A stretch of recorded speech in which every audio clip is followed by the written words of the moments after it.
Welcome to The Big Rich Show. This podcast will focus on conversations with friends and acquaintances within the four-wheel drive industry. Many of the people that I will be interviewing, you may know the name, you may know some of the history, but let's get in depth with these people and find out what truly makes them a four-wheel drive enthusiast.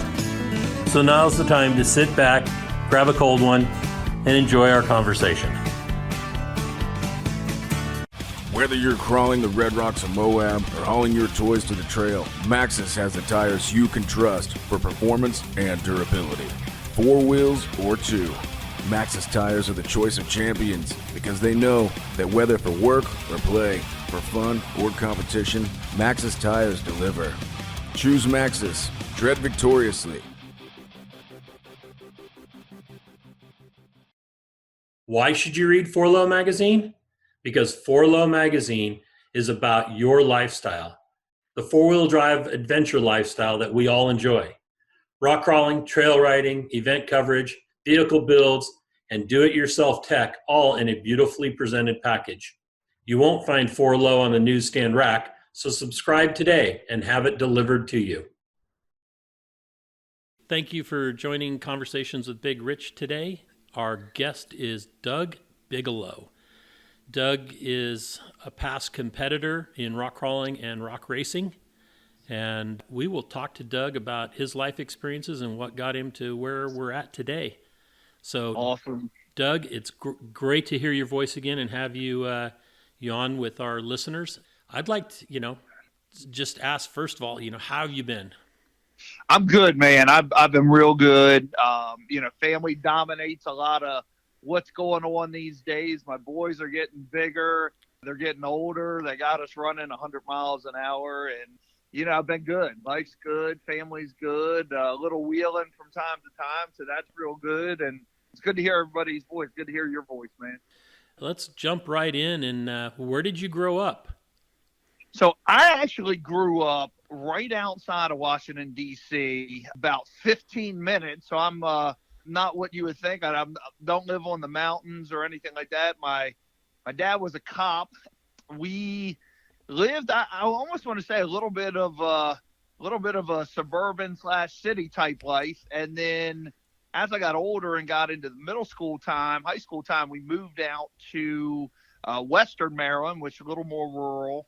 Got out in that neck of the woods, and it was rather truck oriented, Jeep oriented, a little bit more room to spread out. So I grew up the second part, I guess you could say, my high school years out in the Western Maryland, Washington County, Hagerstown, Maryland areas. Okay. Yeah, grew up down the road close to the city, so I got a lot of roots that way. But the second part of my life, I've been out here in the Western Maryland area. So I know that organized sports were a big part of your life. And yeah. Yeah. So was that besides were you besides being a good athlete as you were growing up, which obviously you were, and we'll get into that here in a minute, how were you scholastically? Were you pretty solid? Or yeah, I wouldn't say I was the smartest kid in the class, but I wasn't at the end of the line either. I knew, and my parents, my mother always pushed me in the direction of knowing that, and I'll just preface this, neither one of my parents went to college or anything like that, but they knew, an avenue for me was if I had, pretty good grades and I seemed to be a pretty good athlete, that there was going to be pretty good opportunities for me down the road. So, yeah, sports dominated my life growing up. I got 2 younger brothers, so we were, very blessed to be able to run real fast and jump real high and just very athletically involved. So it helped tremendously. Excellent. So when you were growing up before age of driving, were you into anything motorized as well? Yeah, I did. I think I got my first little dirt bike. This is before we moved away from the city. We lived kind of in a pretty good sized subdivision. It's called Marlton, and off of 301 coming out of DC, and there was a golf course there that was abandoned and run down. All the kids used to ride their 3-wheelers down there and their dirt bikes. And I think I was about 7 or 8 years old when I got my first Honda 50. I thought it was king of the world. David Connor had a 70, and we ran that everywhere. Excellent. Let's jump into the whole organized sports. I know that's a big part of your life. Talking with Jeremy Hammer, he played college football. He played football. at ASU, didn't he? He played at Arizona State. Yeah, I remember having beers with him one time talking about it. Yep. And, go ahead and let's talk about the organized sports. And you bet, man. Yeah, sports dominated my life growing up, and I knew at a pretty early age I wanted to go to college and play football. And doing all of that, I knew that we had, you have that certain small window of time where you can honestly pick up that time to be able to do it. And with doing that, me and my brothers worked out daily. I mean, we worked out like there was no tomorrow, and I was fortunate enough to earn a full scholarship to a Division I school to play football, play for the linebacker, and then both my other brothers did as well. So it was a lot of fun. What did you take away from football that set you up for your life? Well, I just had a conversation with a rep that I manage here. I don't think I learned anything in classes. I hate to say that, 5 years of college, I don't feel like I learned anything in college, but I do truly believe that I learned a lot on the football field. And biggest thing was get up early, get a bunch done, work hard, outwork the person that's next to you, and only good things are going to come. And, I think to this day, I've always been early riser. I'm usually up at 5 o'clock every morning, get a little bit of a workout in, get some blood moving, and get a good breakfast. And I usually try and get myself up and going and rolling by 7:30 in the morning out the door to heading to work. And, there's a lot of other folks that go about it and are successful in their way. I think that's what's helped me be successful is, persevering. That I know having that conversation with that rep the other day, they were like, well, how do you do it? And I was like, well, it's not always easy. It's not always the funnest thing to do, but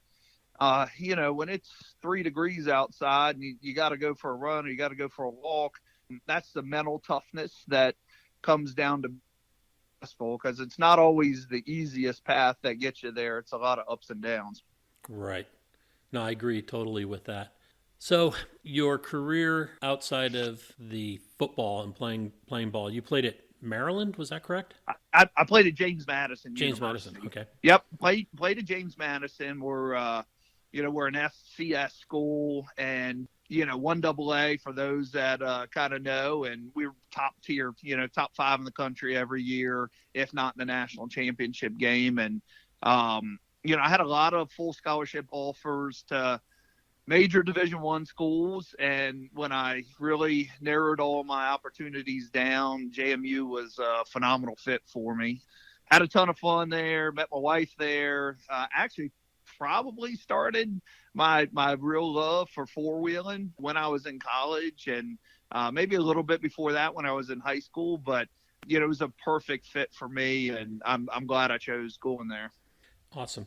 What career path did you take up to where you're at now?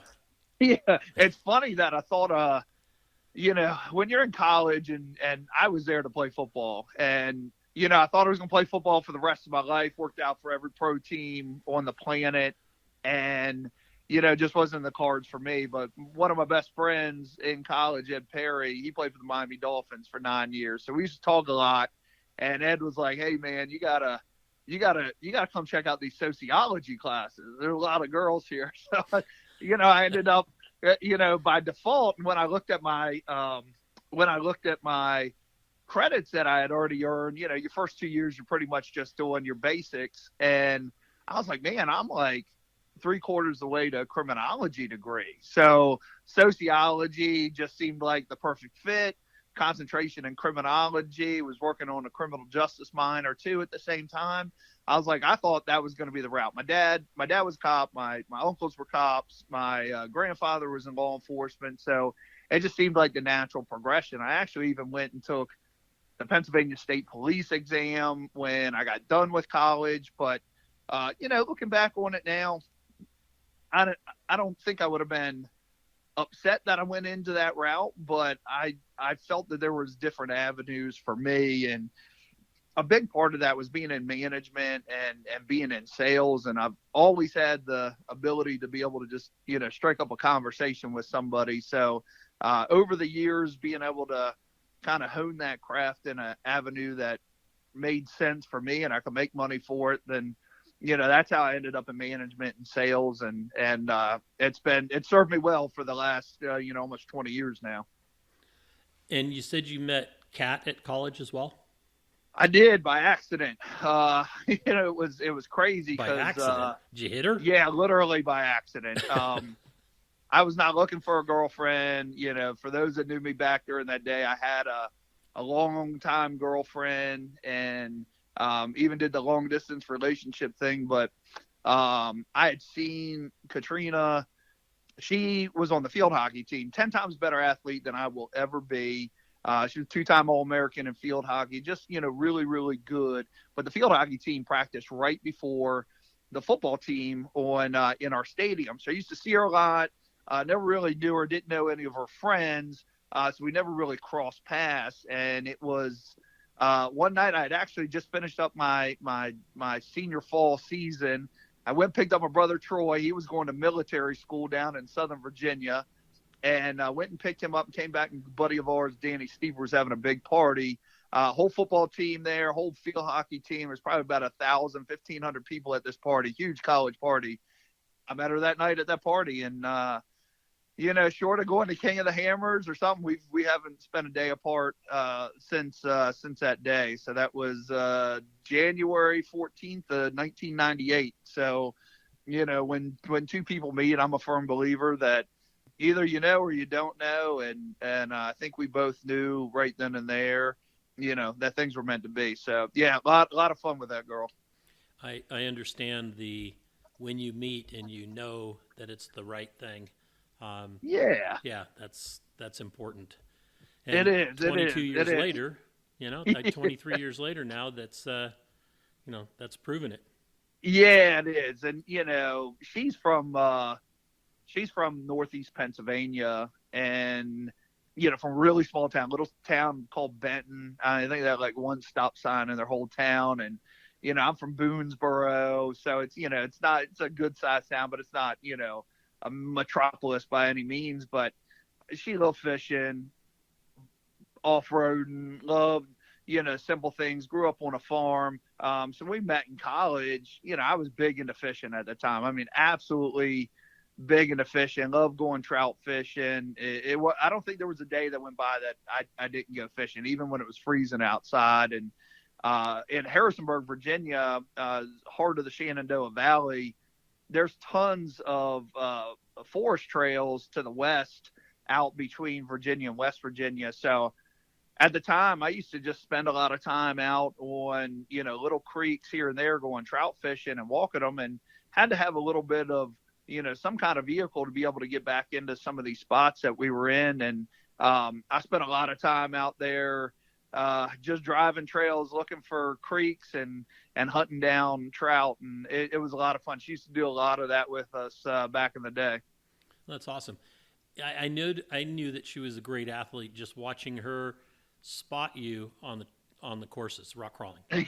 Yeah, she it's funny because back in the day, I honestly didn't even get my first 4-wheel drive vehicle until, I think it was my last year in college. I had a 78 Chevy Stepside, and all of my vehicles all through high school and even into college, I had 2-wheel drive trucks. And when I turned 16, I wanted a big lifted truck. There was a lot of guys locally in my high school that had big lifted trucks, and there was a huge mud bog that used to run every year. It's called the Eye Mud Bog, and that was like the creme de la creme in the 80s and early 90s. That's what everybody was doing. I think if you looked at any four-wheeler magazine at that time, it was all about lifted big trucks with big engines, show truck type deals. And I just wanted a big lifted truck. And I got a 2-wheel drive Ford Ranger with that piece of crap A4LD transmission I replaced a million times. But my dad was like, don't do anything to it. Just leave it. Just be fine with it. And I think the first time they went away, I think I might have had it 6 months and had some buddies come over. Brian Ickes came over, and we put some lift blocks in the rear, and I had ordered some coils I'd seen out of the back of a magazine and slammed those on, and found some used tires down the road, and ended up lifting that little Ranger, 2.5 inches. And I thought I was on top of the world at that time. And, lo and behold, you don't really know what you're doing at that time when you're when you're younger. I didn't know anything about changing gears or, doing anything different with transmissions, or, somebody suggested, hey, you know what, you can get both of them tires to turn together if you weld everything up in the rear. So, I think I did my first 6011 Lincoln back in, I might have been 17, 18 years old. And man, that truck went everywhere. I got it stuck more than I think I ever did. But I had a lot of fun with it too, and broke a lot of stuff. And I think that's how I learned to fix on stuff, and at least learned to love laying underneath of a vehicle and on a hot day when it's nice and cool and putting something back together. It definitely agrees with me. I like doing that kind of stuff. I don't like working on stuff all the time, but from time to time, it doesn't hurt my feelings too much. I get it. I grew up working on cars all the time. Right. My dad drag raced, and then bought a flat bottom drag boat, and grew up around You always had something going on. Yeah. And then I started off with a Volkswagen Bug because I could afford it. Yeah, well, that was the thing. I'll never forget. I had that vehicle. My brother Troy had an Isuzu Amigo. Actually, I think maybe possibly one of the only two-wheel drive Isuzu Amigos on the planet. And I had so many problems with this Ford Ranger and this transmission. I think I must have replaced the seals in it probably about 10 times. I got really good. I can pull the transmission in and out in my driveway in about, probably less than an hour. I got so good at doing it with the right tools. Pulled the seals out, put new seals in the front and rear of it, and, get it back on the road to go do what I was doing. But my brother wanted, he knew he was going to get a better trade-in for my Ranger than his Amigo, and he wanted to buy his first four-wheel drive truck, which was, I think it was a 94 Dodge Ram at the time. They came out with a new body style. Yep. So he said, hey, I want to switch trucks. And we ended up doing that.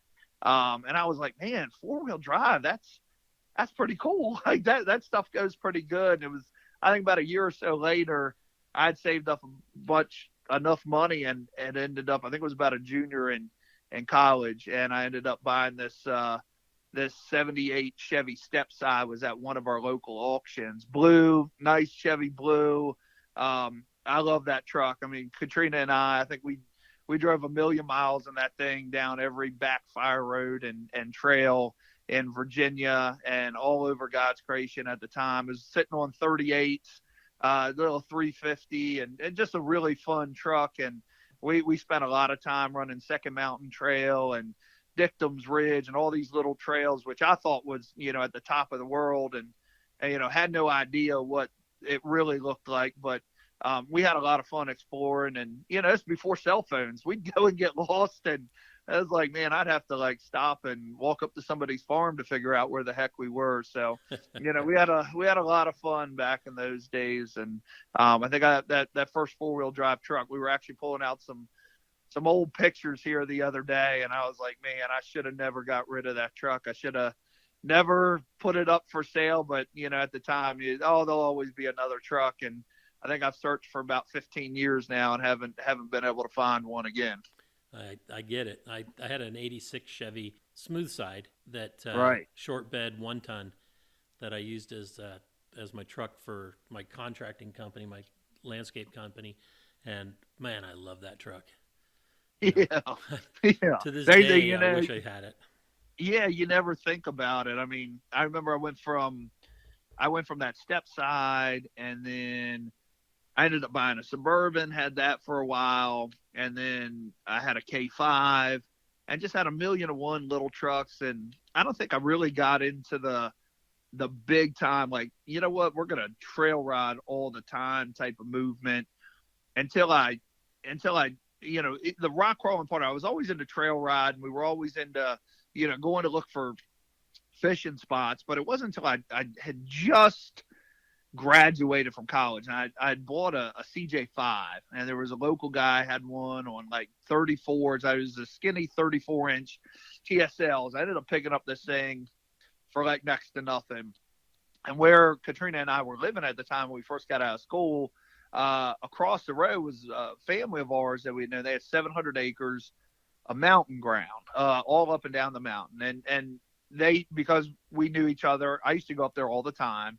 And we would get into some pretty good stuff. A lot of trail riding, a lot of rock crawling. I didn't really know it as rock crawling back in the day. It was just, had to go over that patch of rocks to get to where we were going. And, at the time, there was a lot of Jeeps that were, I think, out and about running around. And the TJ, I think, really started to push that envelope in the late 90s and early 2000s. It seemed like you started to see more Jeeps on the road. And as more Jeeps got on the road, then, there's more guys that were going out and going off-road. In Maryland, there's not a bazillion places to go wheeling like you're in, Texas or Southern California or New Mexico or something like that. So, there was few and far places that we ended up going that we could actually get to. I mean, I didn't have a ton of money at the time or trailers or anything like that. But that first Jeep, opened up my eyes to a world of possibilities. And really, I was want to even say like the internet at the time too. Everybody started talking about what they were doing in the early days of Pirate and Paragon Adventure Park. Everybody was talking about their builds. And man, next thing I know, this thing's sitting on 1-ton axles with 42s. And, you started dreaming bigger and thinking more about what was possible of going out there. So the days of just, bebopping down a trail and enjoying the woods turned into, hey, maybe I could find something I could conquer a little bit more. Hey, I can go ride something that's a little more gnarly or whatnot. And I think that's kind of how it worked for us. But man, back in the day, if I would ever thought that we would gone from, doing some mud bogs back in the day to where we are now, getting ready to build, a new race truck and back into King of the Hammers and watching King of the Hammers. And even more importantly, competitive rock crawling from then to there, I would have been like, there's no way that'll never happen. But it's progressed. It's been pretty cool to see. Excellent. So I have to ask you, you're actually building another racer to compete at KOH? Yeah, so probably 4 or 5 months ago, started going down that route again, and talked to the guys down at Partially Committed Racing. Like, hey, they actually approached me. Like, I had put some feelers out of, I want to get back into racing, and Lee contacted me and was like, hey, we'd love to work with an OG, an old guy that's getting back into it. And I still have great relationships with many of the sponsors that I have that are out there, and talked to many of them, and they were all about me coming back. So I said, you know what, I don't want to rush anything. I don't want to do it with some big massive timetable. I'm going to be out racing this year. That's my goal. But I want to make sure that I do the vehicle the right way, and most importantly, I want to do it with somebody else now. All those years of running single seaters, you have a lot of weird conversations with yourself while you're doing this stuff. So, especially, it'd be nice to, especially when it's dark, it gets mighty cold out there. It'd be nice to joke with somebody. So, building a 2-seater this time, and looking forward to it. With the chassis done, gathered a ton of parts. Biggest thing right now is engine, transmission, transfer case, which I have those, but wow, looking at how fast everybody's going these days, I don't think I quite have enough motor. I think I need a little bit more motor, so that's kind of where we are right now. So I'm excited to see this thing through and finished, and I'm hoping here in the next couple of months we have it done. Excellent. I was going to ask if you're getting back into it, if you had won the lottery or something.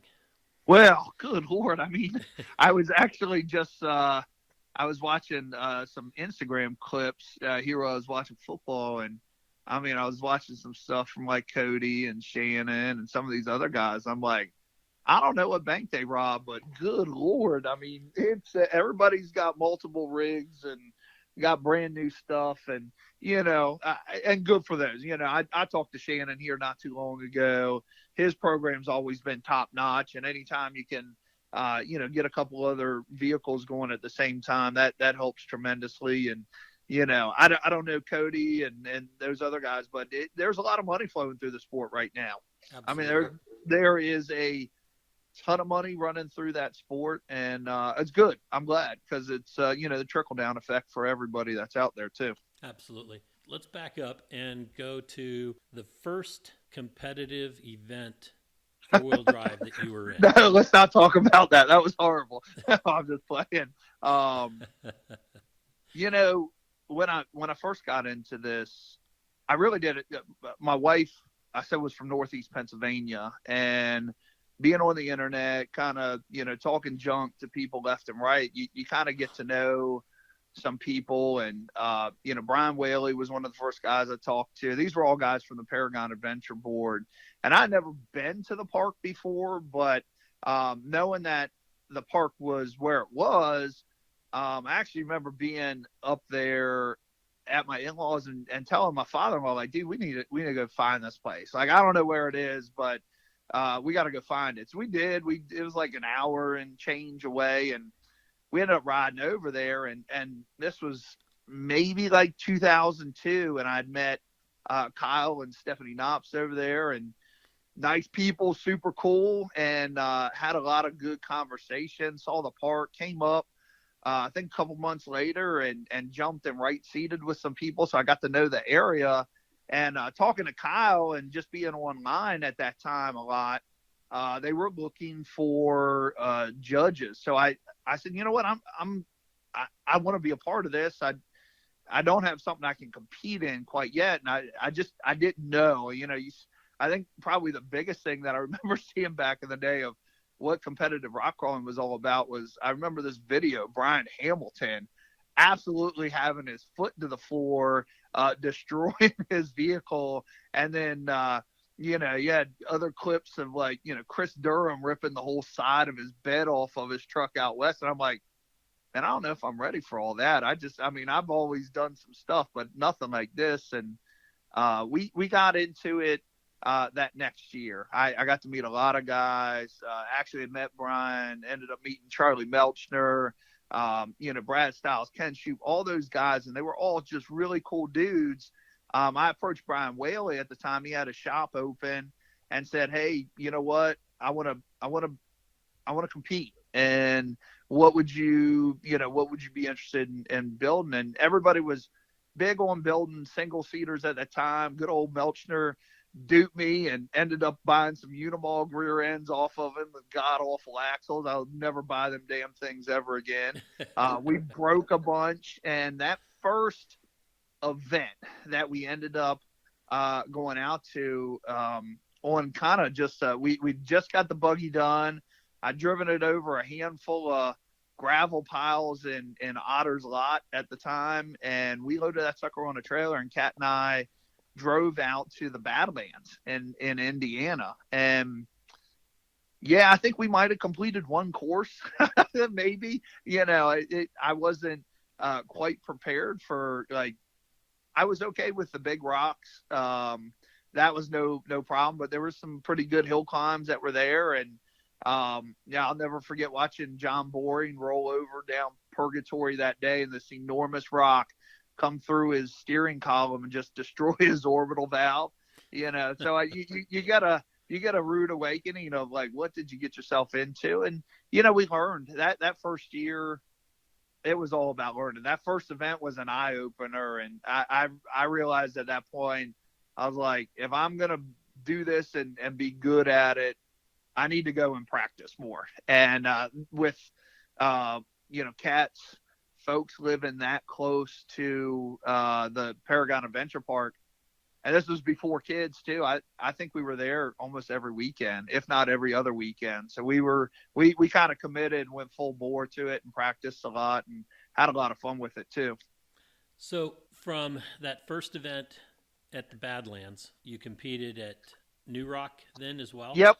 Yep, we competed in New Rock that year, and the first single seater that we had, a 4.3 Power Glide Atlas, had great parts. Back in the day, when after I'd gone through and judged, I remember talking to Kat, and I actually was going to buy a Harley, and my brother had a Harley at the time.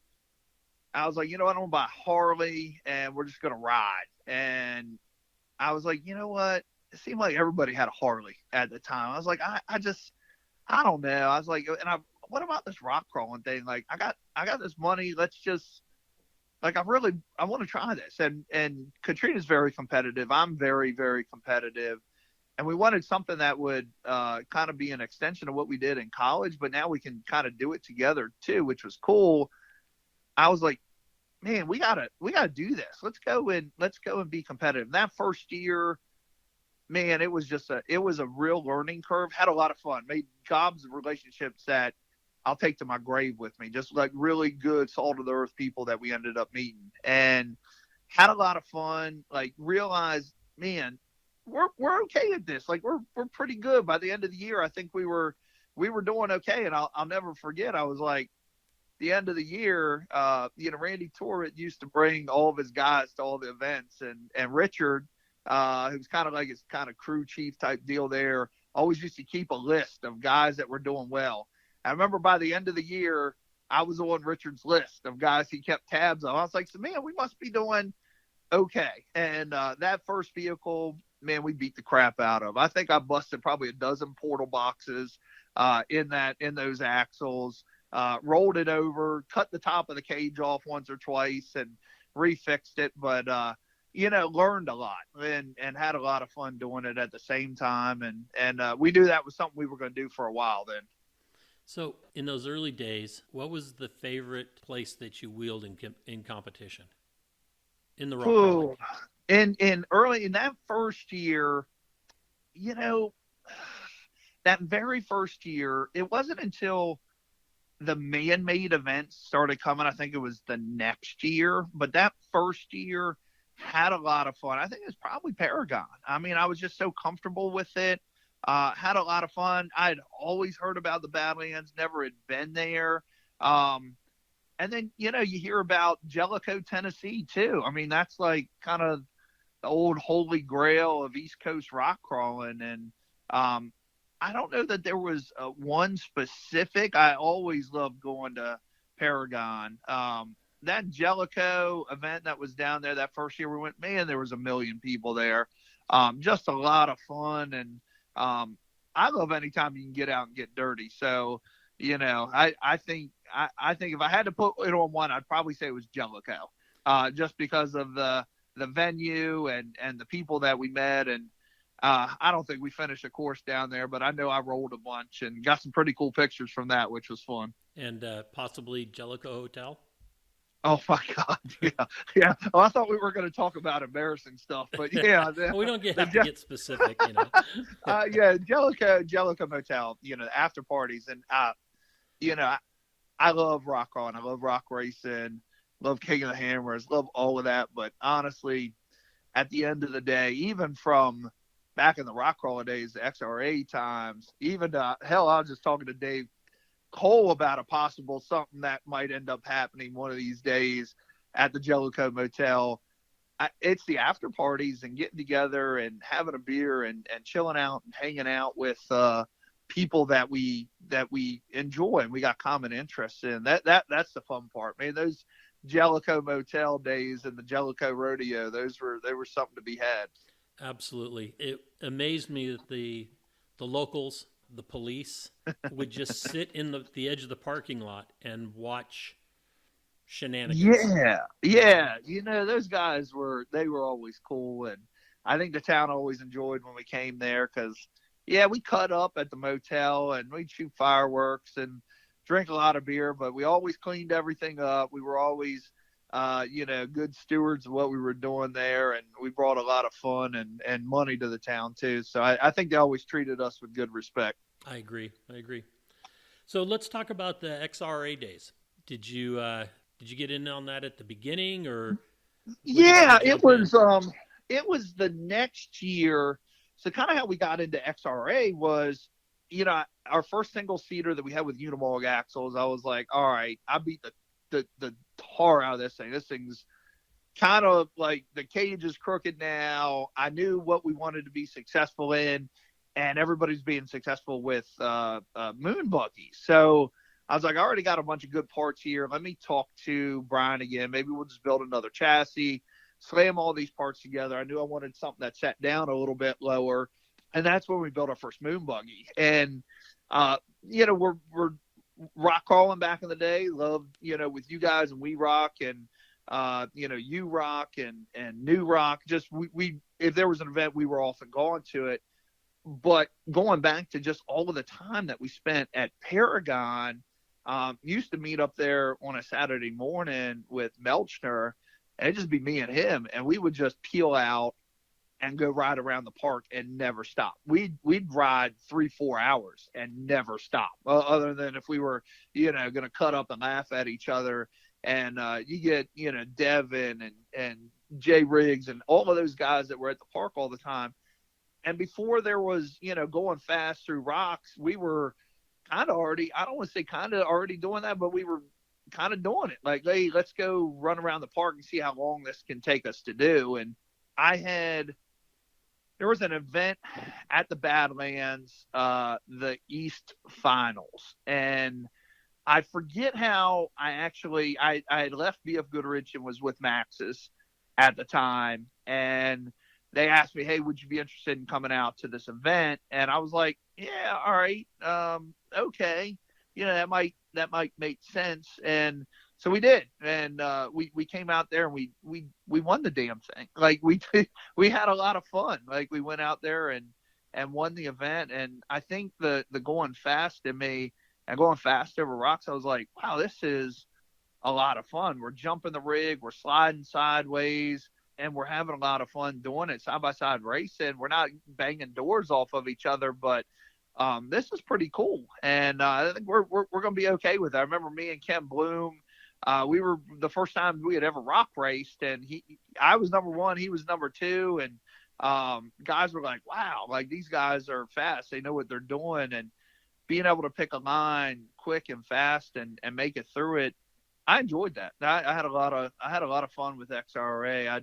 It was a shame, it went away, but I could see it maybe coming back one of these days. I think what those guys are doing down there with the Southern Rock Racing Series and rock bouncing, I see a lot of that. I see a lot of similarities, so it's pretty cool.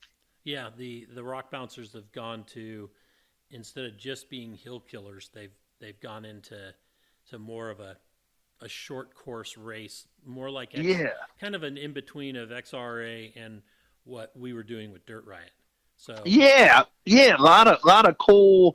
I think the hard part for our sport in general, and it doesn't matter if it's rock racing or rock crawling or whatever, it's just spectator engagement and having a cool venue for that all to happen, and having and doing it within the confines of Mother Nature too. It's not like we're just building something out there and throwing it down. This is, I think that's, I'm glad to see that it's weathered these storms that we've had over the years, and it's still here, because it's really cool, and people are starting to really take notice of it too. Exactly. So getting away from the racing end of it, let's talk a little family.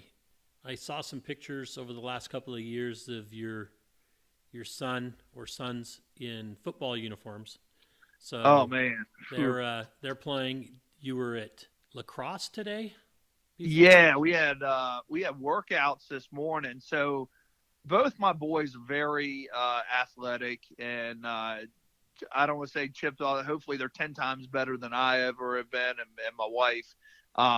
They love playing football, basketball, lacrosse, and they're just active. They want to be on the go all the time. So this morning we were out, and we had lacrosse workouts this morning on Sunday morning, Sunday, Tuesdays, Thursdays, and we have a home gym. So the boys are lifting and doing box jumps, all types of other stuff in between. But they love sports. I would say probably out of all of it, I think the youngest Parker, he might love football a little bit more than the oldest Hunter, but Hunter loves lacrosse. We're in the hotbed for lacrosse where we're at here in Maryland, and those guys, they're competitors. They're much like their mother and I, and they don't like to lose either. So which is pretty cool. Yeah, excellent. That's a good trait to have. Yeah. That carried over into outside of the sports and carried into the rest of their life. It gives them a leg up. I think I'm glad my grandmother always said, you show me a good loser and I'll show you a loser. And I believe that, and I believe that in life. And there was 8 of us grandkids, 7 of us went to college on athletic scholarships, and I think that's installed in you in an early age. And there's nothing wrong with that. Now, you don't have to be a complete jerk when you lose. You don't have to be an asshole either, but I don't want you to like it. If you shouldn't like losing at the end of the day. Correct. I hate to say this, but I think that the video game culture kind of accepts that. Yeah. Because you're never going to beat the game. Yep. And so you're always, it always wants you to give you a little bit more and a little bit more and a little bit more, and you become obsessed with it to try to beat it, and not necessarily ever really do. Yeah. And that's why I think athletics and sports in general are a better educational tool for dealing with regular life. Myself. Yeah, most definitely. I mean, one of the things, my kids are normal kids, so they got their video games and whatnot, but they know when it's time to put those things down. Hey, we're going outside, we're getting some stuff done. If they're not running a chainsaw or running the golf cart around here, helping with, we have goats and chickens and, not a big place, but we got stuff to do around here. So they're working and getting stuff done. They're like normal kids. When it's time to play, they're going to play, but they focus on their sports, which is cool. And there's, I learned a lot of life lessons from the ball field, which is, translated into the workforce and just general, being able to be just a good person. I think they'll learn those lessons too. They're already starting to, which is cool. Yeah. Excellent. So how old are they? So my oldest Hunter is 14 right now. My youngest Parker is 12. So it's, it's amazing. It happens overnight. Kat was my spotter when we first started all of this. And, our first events with you guys and the other guys, I mean, that's who I trusted. I didn't trust anybody else other than my wife. And when we had Hunter, she kind of stepped back. Brian Whaley spotted for me for a little while. And it was there. I think Hunter might have been maybe about a year and a half old, and we went out to XRA, won that event, and a couple 9 months later, Parker pops out, and she's got 2, and I think that was probably right around the time where King of the Hammers started getting pretty exciting, and we've always the kids have kind of come to events and drug events, but I think it was probably me, not so much her, that I was always afraid something was going to happen, or I worry a lot as an early dad. I think it was probably more the fear of the unknown. They don't give you owner's manuals for these things, so it's not, you don't know necessarily what's going on, but it's a lot of fun being able now as they've gotten a little bit older. We have a Suzuki Samurai stretched out. 37s, backseat in it, and everybody will go wheeling for the day, or the JK that we have will go wheeling for the day. So it's good to get them out on the trail now and have some fun. Excellent. So 14, wow. Yeah, 14 going on like 23, and time flies. Yeah, it does. It really does. They eat me out of house and home. That's why I got to work my butt off every day. They eat like men right now. A couple $100 a week at Sam's Club just doesn't get it done some days. And, we went and got him. Oldest goes to private school because of his lacrosse. And so we had to get him, uniform and clothes. And, kids wearing 34 pants right now, and he's starting to look me in the eye, and it's like, man, it ain't going to be much longer, and he's going to be taller than I am. So it's, He's 14 and you he's know, in 34. Wow. yeah, he's a big kid. He's about 175 pounds right now, and he's 5'10" ish, right in that neighborhood. So he's, the good thing is he's lifting and running, and we did, I think we did 45 minutes of sprints, agilities, and footwork on a Sunday morning. So he's starting to get tuned in as a pretty good athlete right now. Great. So what's the future hold for Doug? I mean, you just started a new job. I know that you were in title for a long time. My wife Shelly was in title as well. And, I remember that. That I honestly thought I'd be in real estate for the rest of my life. I thought I'd be in the title business for the rest of my life. I spent 17 years there. Majority of the time I was competing and rock crawling. I was out and about. I was fortunate. I was the director of sales for a company. And then I had my own settlement firm and law firm for about 8 years there during kind of the biggest parts where I was competing. So fortunately for me, I was able to take that time to be able to do that. And, a handful of years ago, kind of looked back on it and said, you know what, time to shut the business down. As much as I love it, real estate's not making me rich right now. I don't think it was making anybody rich at the time. Yeah. And it was just, it was time to look at something else. I always knew I could sell. And the biggest thing was like, what I want to do, where do I want to go? I came across, a Fortune 500 corporation gobbled me up and became the number one sales rep that they had with the company, and worked my way up through management with that company, and had a lot of fun doing it. Gained tons of experience, especially at a high level with a big corporation like that.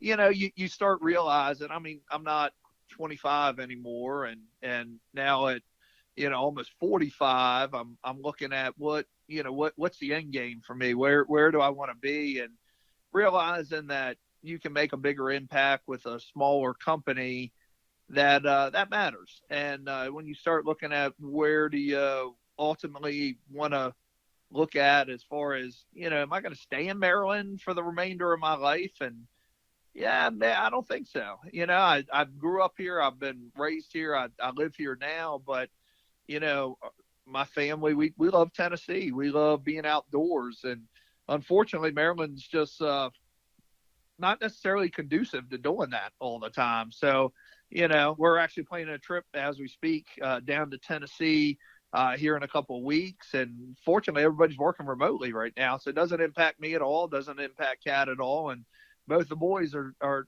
learning virtually right now. So we're going to go down and enjoy some mountains and some Jeep trails, and go down for a week or two and kind of enjoy what we're doing down there. And who knows, something could change tomorrow. And, I do know this, we enjoy off-roading a ton. My boys are at the point now where, they're turning wrenches pretty good, and I can rely on them to get stuff done, which is fun. So, when we're doing that and we're hanging out in the garage and I'm teaching them what to do and how to do it, it's fun. And being able to pass that on to the next generation of guys that are going to be out there being good stewards of the trails. I want to do it in an area I can do it all the time. So if it's a Tennessee or an Alabama or somewhere that's more off-road friendly, then that's probably what we'll end up doing, to be honest.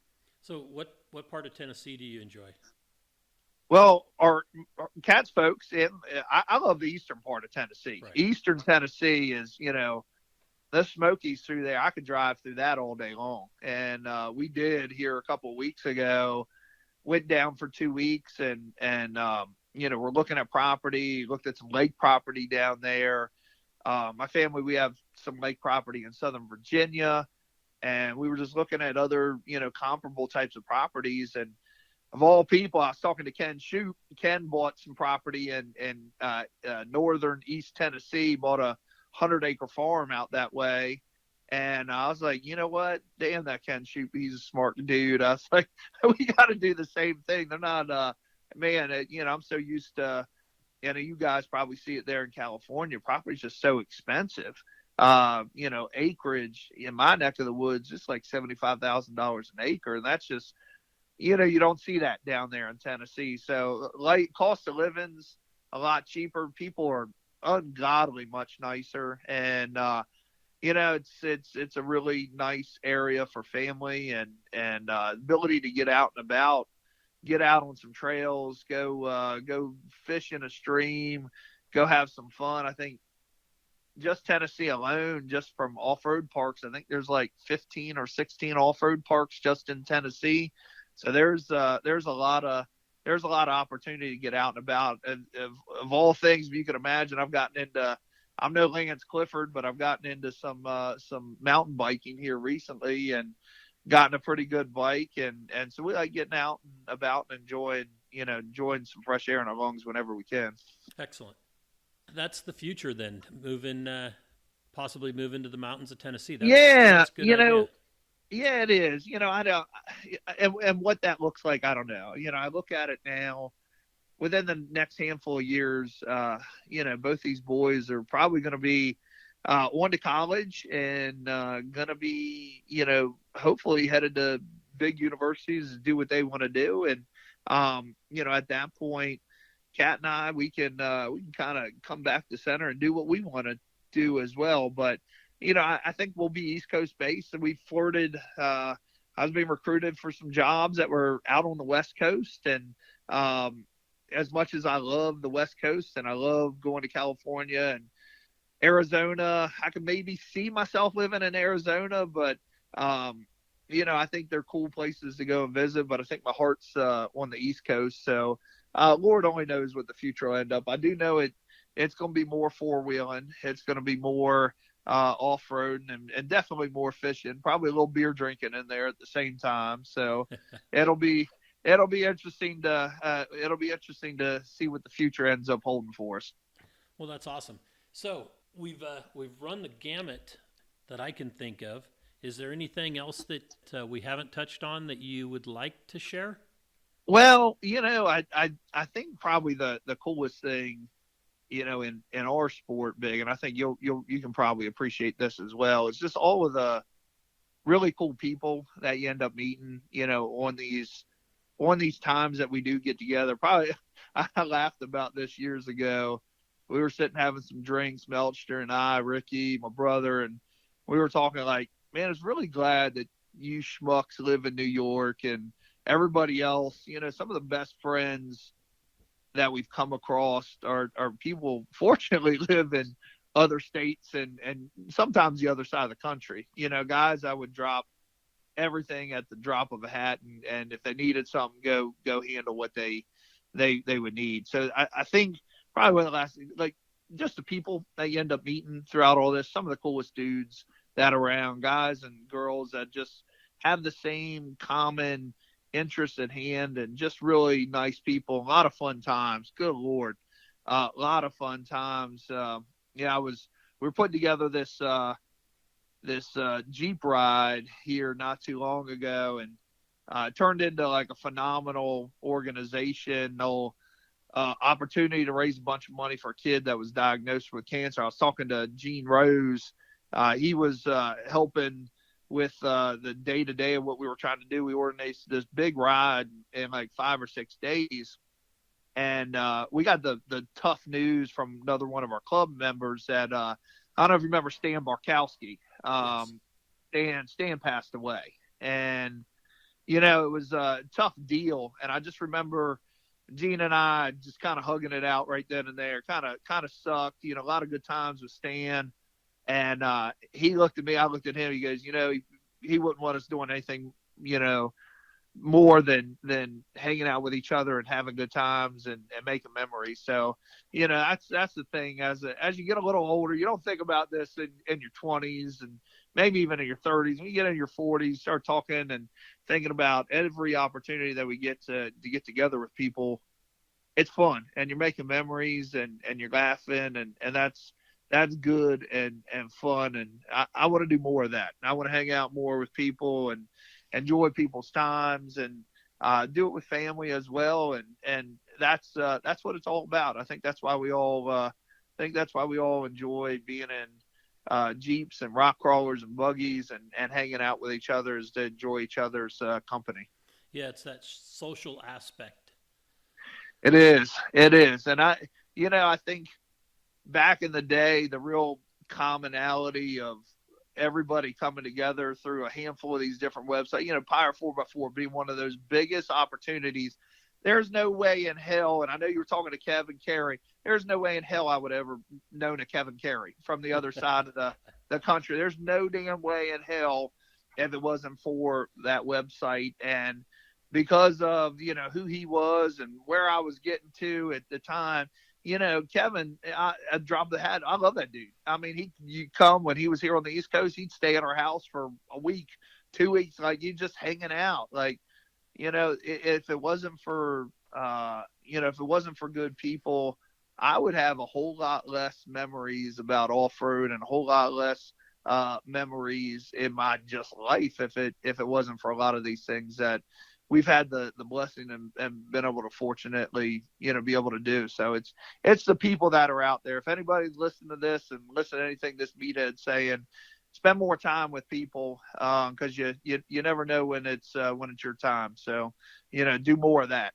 I think this last year really that resonated with everybody with being the lockdowns and social distancing and, people worried about, gatherings and that kind of thing. Yeah. Once everything opens up again completely, which hopefully it does here soon, we'll see. But I think you'll see a lot more people enjoying that social gatherings. Yeah.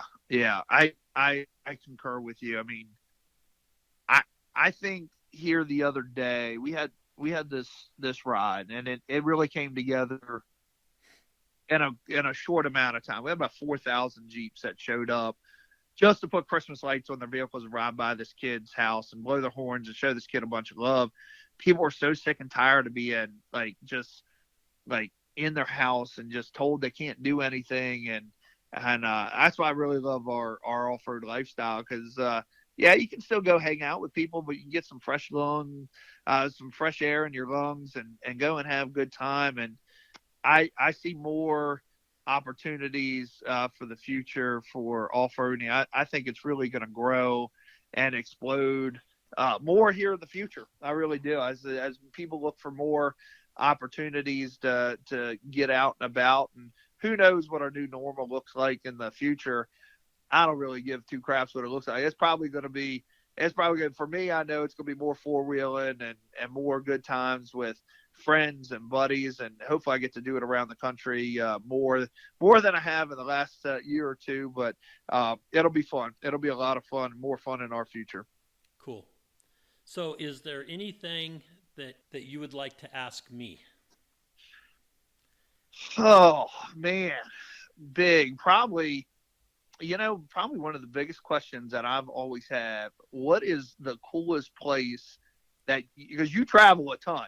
Yes. You and Shelly are out all over God's creation. I saw not long ago, I think y'all were coming back. Maybe it was Mexico y'all were coming back from. I just remember seeing some pool, some really, really cool pool.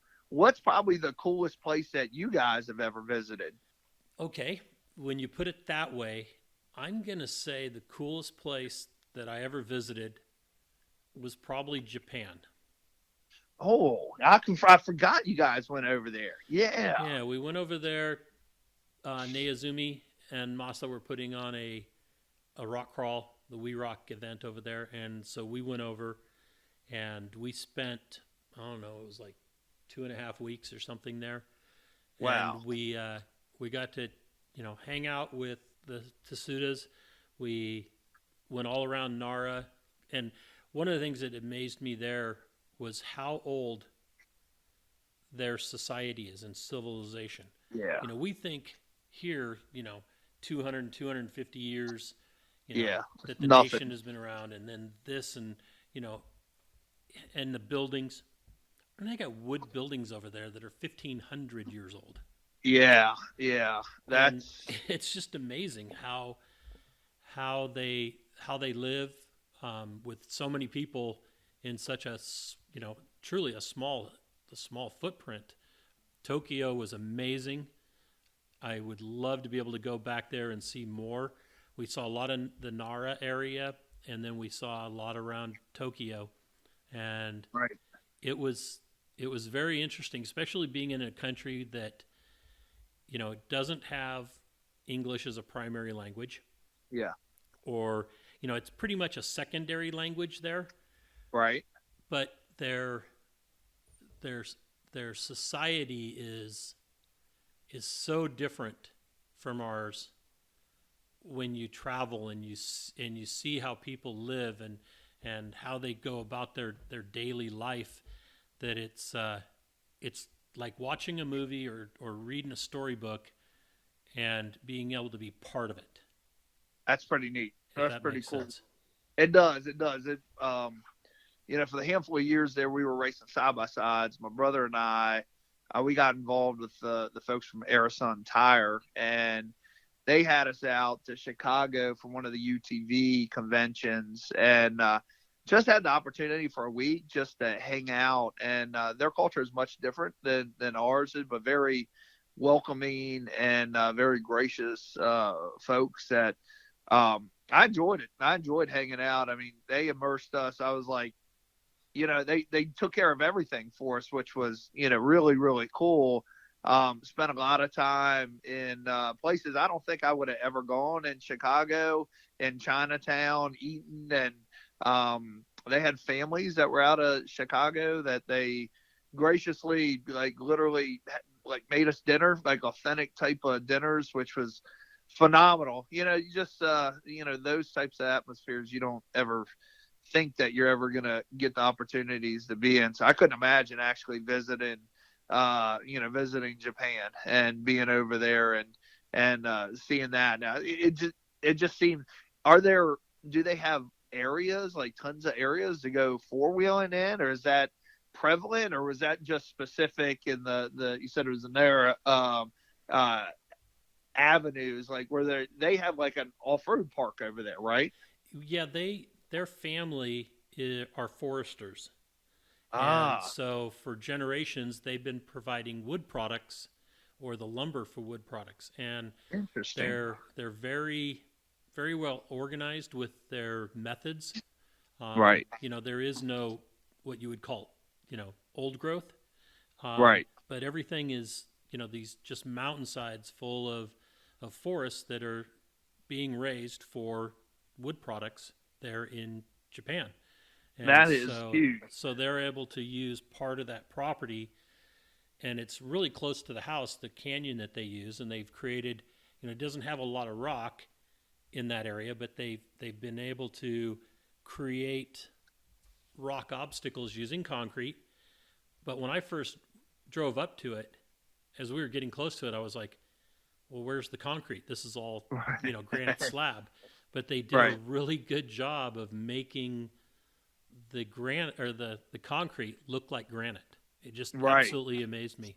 And the events and the culture around the events, like we do, you draw a chip or you have a ticket or something like that, numbers when you're doing giveaways for product. Or, drawing your driving order, that kind of thing. They do everything with, Rochambeau, rock, paper, scissors. Ah, so that'd be pretty cool. All of a sudden they'll say, okay, everybody gets up and they do the, rock, paper, scissors, and then everybody that got rock, say, is the winner, and then everybody else sits down, and then they go, and they keep doing this until there's one person standing, and that's the person who won that prize. Right. And so, it can take a while, but one of the things that I saw is that watching everybody, nobody cheated. Right. You start off with 500 people doing this, and you're like, well, Christ, you could, get all the way to the last 20 people just by changing at the very last second what your thing is, or waiting until everybody, but everybody was completely honest with it. That's And cool. I was like, I don't know if I could pull that off at one of my events. You know? No, I can totally see people cheating. I can totally see people. Do you, I was thinking about this when you said the concrete slabs. Do you see more do you see opportunities for maybe more man-made rock crawling events in the future?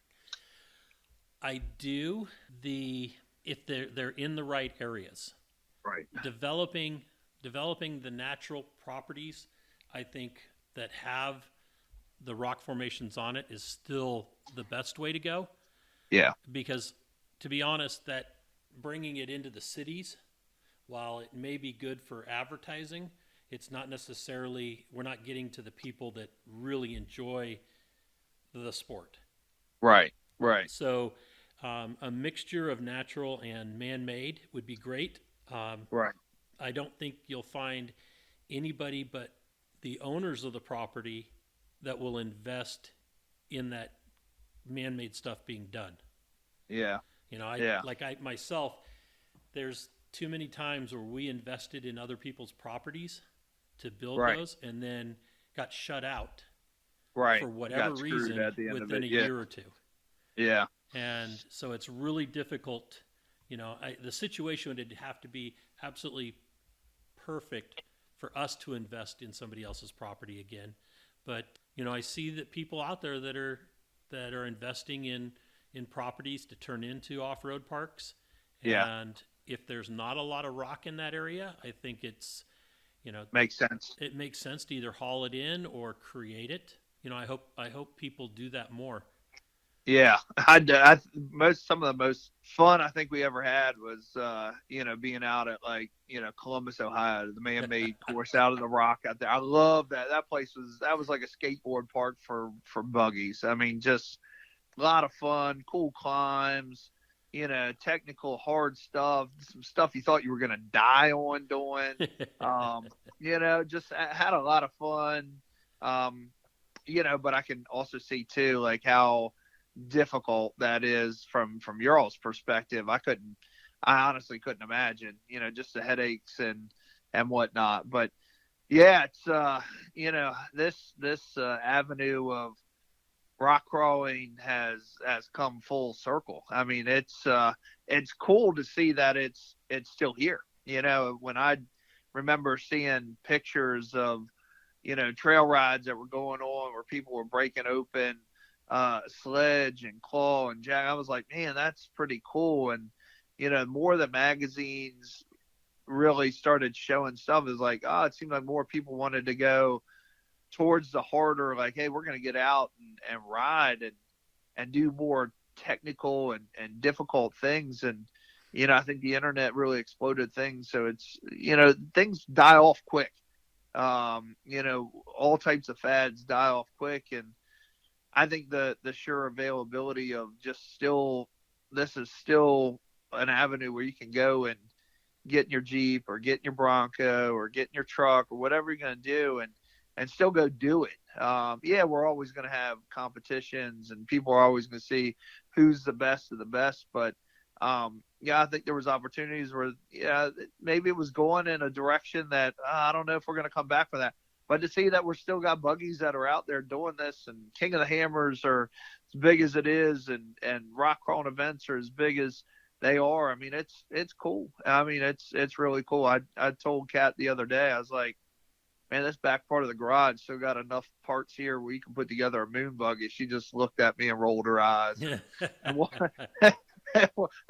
away from me. She was like, you don't even have the other vehicle done, much less everything you want to do. This JK, get out of my face. So. Well, I can tell you that maintenance wise, and even the first build is a lot cheaper to build a rock crawler than it is to go racing.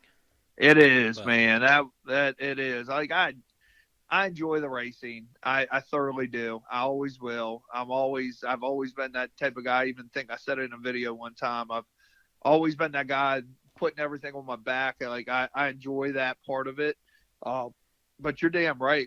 We'd go to a rock crawling event and prep. What the hell's prep? We got gas to put in this thing. You got some spare parts. Let's go. there was no prep, to go to a rock crawling event. And I see some competitive rock crawling in our future. I see that coming too. I mean, the boys are at that point where I could see putting them in a moon buggy and let's go have some fun and see what we can do here. But I don't know. Everybody's got portal axles and rear steer. I don't know what I'd do with another lever inside the vehicle with rear steer. I guarantee we'd all be upside down and sideways real quick. Well, you'd be right there with a bunch of guys.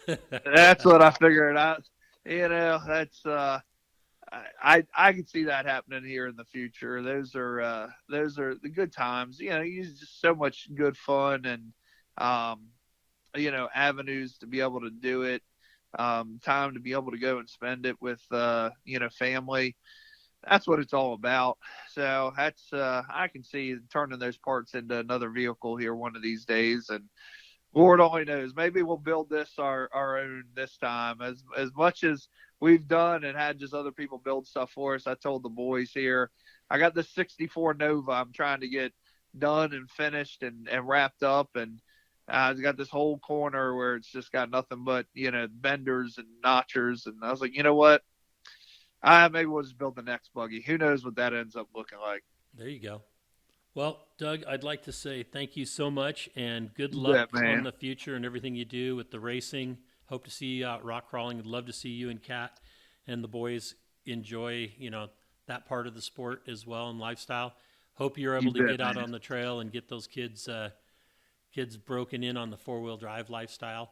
And right. Whatever happens, know that we miss you and hope to see you soon. Yeah, we will, man. We'll catch up soon because Lord only knows I need to get out west and do some more good fun riding out there. So I'm sure our paths will cross here sooner or later than later, Big. Right. I appreciate it, man. All right. Thank you, Doug. Say hello to the family for me. And you bet, man. We'll let you know when this is going to air. Thank you. You bet. Appreciate it, brother. See you, man. If you enjoy these podcasts, please give us a rating. Share some feedback with us via Facebook or Instagram, and share our link among your friends who might be like-minded. Well, that brings this episode to an end. Hope you enjoyed it. We'll catch you next week with Conversations with Big Rich. Thank you very much.